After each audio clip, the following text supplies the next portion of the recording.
श्री कृष्ण कहते हैं, ऐसा सच जरूर बोलो जो कड़वा लगे, लेकिन ऐसा झूठ कभी नहीं बोलो जो सच लगे।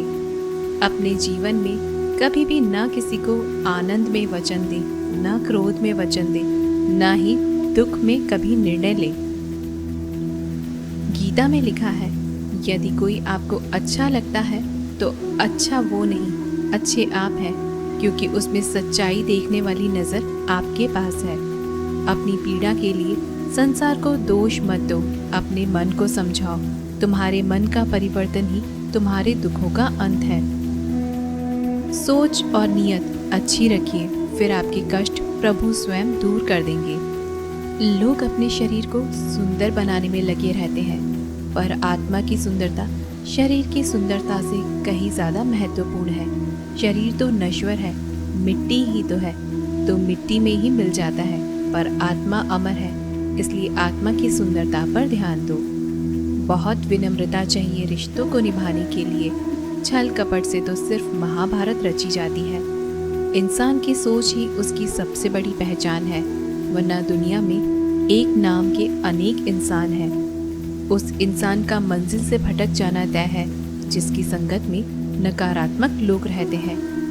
समय एक सा नहीं रहता, आज दुख है तो कल सुख भी आएगा, और सुख के बाद दुख भी आना स्वाभाविक है। आपको पूरे धैर्य और श्री कृष्ण पर विश्वास के साथ अपना जीवन निर्वाह करना चाहिए। ये 5 चीज़ें अभी से छोड़ दीजिए। दूसरों को खुश करना, दूसरों से उम्मीद करना, अपने भूतकाल में जिंदगी जीना, अपने आप को किसी से कम आंकना और ज़्यादा सोचना, तभी आप सबसे बेहतर जिंदगी जी पाएंगे। आजकल किसी के गुणों से ज़्यादा रूप, रंग और कपड़ों को देखा जाता है, पर याद रखना, एक दिन रूप, रंग और कपड़े तो धोखा दे ही जाते हैं, पर जिसमें गुण है वह हमेशा साथ निभाएंगे। जो व्यक्ति किसी के चेहरे पर हंसी और जीवन में खुश लाने की क्षमता रखता है, ईश्वर उसके चेहरे पर कभी हंसी और जीवन में खुशी कम नहीं होने देते। जब धन कमाते हैं तो घर में चीज़ें आती हैं, लेकिन जब किसी का आशीर्वाद कमाते हैं तो धन के साथ खुशी, सेहत और प्यार भी आता है। धन से ही नहीं, मन से अमीर बने, क्योंकि मंदिरों में स्वर्ण कलश भले लगे हों, लेकिन नतमस्तक पत्थर की सीढ़ियों पर ही होना पड़ता है। भरोसा जीता जाता है, मांगा नहीं जाता। ये वो दौलत है जिसे पाया जाता है, कमाया नहीं जाता। अगर कोई मनुष्य हमारे साथ बुरा कर रहा है तो उसे करने दो, यह उसका कर्म है और समय उसके कर्म का फल उसे ज़रूर देगा। लेकिन हमें कभी भी किसी के साथ बुरा नहीं करना चाहिए, क्योंकि यही हमारा धर्म है। अगर आपकी समस्या एक जहाज़ की तरह बड़ी है तो भूले नहीं कि प्रभु की कृपा सागर जितनी विशाल है। अहंकार में धन, वैभव और वंश तीनों गए। विश्वास न हो तो रावण, कौरव और कंस देख लो। भोजन की कीमत भूख के समय को होती है और भगवान की कीमत दुख के समय होती है। इसलिए अंधकार में छाया, बुढ़ापे में काया और अंतकाल में माया किसी का साथ नहीं देती। श्री कृष्ण कहते हैं, क्षमा दुनिया का बहुत ही कीमती शब्द है, लेकिन इस क्षमा का कब और कैसे इस्तेमाल करना है, यह बहुत ही आवश्यक है। पहला, अगर आपसे कोई अपराध हो जाए तो तुरंत क्षमा मांगना चाहिए। अगर आप क्षमा नहीं मांगेंगे तो इसमें आपकी ही हानि है, क्योंकि क्षमा न मांगने से मन के अंदर अहंकार जागता है और अहंकार तो हमारी हानि ही करता है। दूसरा, अगर कोई अपराध करे और आपसे क्षमा भी न मांगे तो उसे क्षमा मत करिए, क्योंकि क्षमा अत्यंत अनमोल है और बिना मांगे किसी को क्षमा देना आवश्यक नहीं। तीसरा, यदि कोई आपके साथ अपराध करे, अनुचित करे और बाद में क्षमा मांगे तो उसे क्षमा कर दीजिए। इससे आपके भीतर की करुणा जागेगी, प्रेम जागेगा और ये आपके लिए शुभ ही है। चौथा, अगर आप कोई अपराध कर दो तो क्षमा अवश्य मांगना।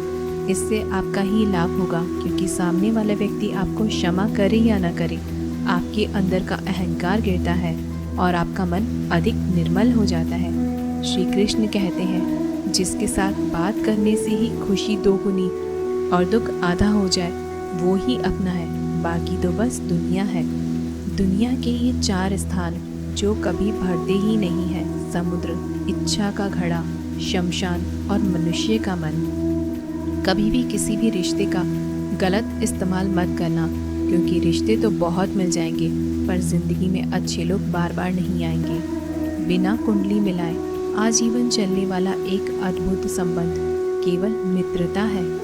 यदि हमारी नीयत अच्छी और मकसद सही है तो किसी न किसी रूप में ऊपर वाला भी हमारी मदद करता है। जब हम प्रार्थना करते हैं तो ईश्वर हमारे कहने से ज़्यादा सुनता है। जितना हम पूछते हैं उससे ज़्यादा जवाब देता है। जितना हम कल्पना करते हैं उससे ज़्यादा अपने समय में और अपने तरीके से देता है। समय का चक्र बहुत तेज चलता है, इसलिए न तो अपने बल का अहंकार करें और ना ही अपने धन का। जीवन में वाणी को संयम ही रखना अनिवार्य है, क्योंकि वाणी से दिए हुए घाव कभी भरे नहीं जा सकते। जीवन में कभी मौका मिले तो किसी के लिए सारथी बनना, स्वार्थी नहीं। जैसे पानी को अगर दूध में मिलाया जाए तो वो दूध की तरह हो जाता है, और यदि वही पानी अगर कीचड़ में मिलाया जाए तो कीचड़ बन जाएगा। ठीक ऐसा ही मनुष्य के जीवन में भी होता है। यदि एक गुणहीन व्यक्ति गुणवानों की संगत में बैठे तो उसे भी गुणवान समझ लिया जाता है और सम्मान का पात्र समझा जाता है, और यदि एक गुणवान व्यक्ति गुणहितों की संगत में बैठता है तो उसे तिरस्कार मिलता है। तो इसलिए अपने जीवन में संगति सोच समझकर सावधानी से बनाएं। जब मेहनत करने के बाद भी सपने पूरे नहीं होते तो रास्ते बदलिए, सिद्धांत नहीं, क्योंकि पेड़ भी हमेशा पत्ते बदलता है, जड़ नहीं। गीता में साफ शब्दों में लिखा है, निराश मत होना, कमज़ोर तेरा वक्त है, तू नहीं। जीवन में कितना भी बुरा समय आए, लेकिन हमेशा परिवार के साथ रहें, क्योंकि सुख आएगा तो बढ़ेगा और दुख आएगा तो बटेगा। जब इच्छा की पूर्ति हो जाती है तो वो लोभ को जन्म देती है। जब वह संतुष्ट नहीं होता तो क्रोध जन्म होता है। काम, लोभ और क्रोध तीनों के प्रभाव में आकर मनुष्य पाप करता है। बोलना तो सभी जानते हैं, लेकिन कब और क्या बोलना है यह बहुत कम लोग जानते हैं। जो केवल अपना भला चाहता है वह दुर्योधन है, जो अपनों का भला चाहता है वह युधिष्ठिर है, और जो सबका भला चाहता है वह श्री कृष्ण है। इस दुनिया में कोई भी व्यक्ति ऐसा नहीं है जिसके पास समस्याएं न हो, और ऐसी कोई समस्या नहीं जिसका समाधान न हो। कुदरत ने 2 ही रास्ते रखे हैं, देकर जाओ या तो छोड़कर जाओ। अपने साथ ले जाने की कोई व्यवस्था नहीं है, लेकिन फिर भी मनुष्य समझता ही नहीं है। याद रखना, भगवान से कभी उम्मीद छोड़ना नहीं और दुनिया वालों से कभी उम्मीद रखना नहीं। उस प्रेम पर विश्वास मत करो जिसमें भगवान श्री कृष्ण भी हार गए। उस मित्रता पर गर्व करो जिसमें गरीब सुदामा भी जीत गए। परमात्मा सभी को एक ही मिट्टी से बनाता है, बस फर्क इतना है, कोई बाहर से खूबसूरत होता है तो कोई भीतर से। समझ ज्ञान से अधिक गहरी है। आपको बहुत से लोग जानते होंगे, लेकिन कुछ ही आपको समझते हैं। प्यार दुनिया की सबसे खूबसूरत चीज़ है, जिसे देखा नहीं जा सकता, छुआ नहीं जा सकता, इसे केवल दिल में महसूस किया जा सकता है। श्री कृष्ण कहते हैं, क्रोध करना बुरी बात है, लेकिन जहाँ ज़रूरत हो वहाँ दिखाना चाहिए, नहीं तो गलत करने वालों को पता नहीं चलेगा कि वह गलत कर रहा है, और वह हमेशा आपके साथ वैसा ही व्यवहार करेगा। अपने जीवन में कभी भी किसी हुनर का घमंड नहीं करना चाहिए, क्योंकि पत्थर जब पानी में गिरता है तो अपने वजन से डूब जाता है। जिंदगी में 2 चीज़ें गिनना बंद करो, खुद का दुख और दूसरों का सुख। जीवन आसान हो जाएगा। परिवर्तन प्रकृति का नियम है, इसलिए जो भी छूटे उसके लिए शोक करने की बजाय जो आपके पास है उसका आनंद लेना सीखो। भरोसा अगर खुद पर रखो तो ताकत बन जाती है, और दूसरों पर रखो तो कमज़ोरी बन जाती है। आप कब सही थे इसे कोई याद नहीं रखता, लेकिन तुम कब गलत थे इसे सब लोग याद रखते हैं। एक बार ईश्वर आपको ऐसे व्यक्ति से मिलाएगा कि उसके आने से आपका जीवन पूरी तरह बदल जाएगा। तो अब यह आपकी जिम्मेदारी है कि आप उसे पहचानें और उसे संभालें। दोस्तों, हम आशा करते हैं कि आपको यह वीडियो ज़रूर पसंद आई होगी। अगर आपको यह वीडियो अच्छी लगी हो तो वीडियो को लाइक करके हमें ज़रूर से बताइएगा, और अगर हमारे चैनल पर नए हो तो हमारे चैनल को सब्सक्राइब ज़रूर से करिएगा। दोस्तों,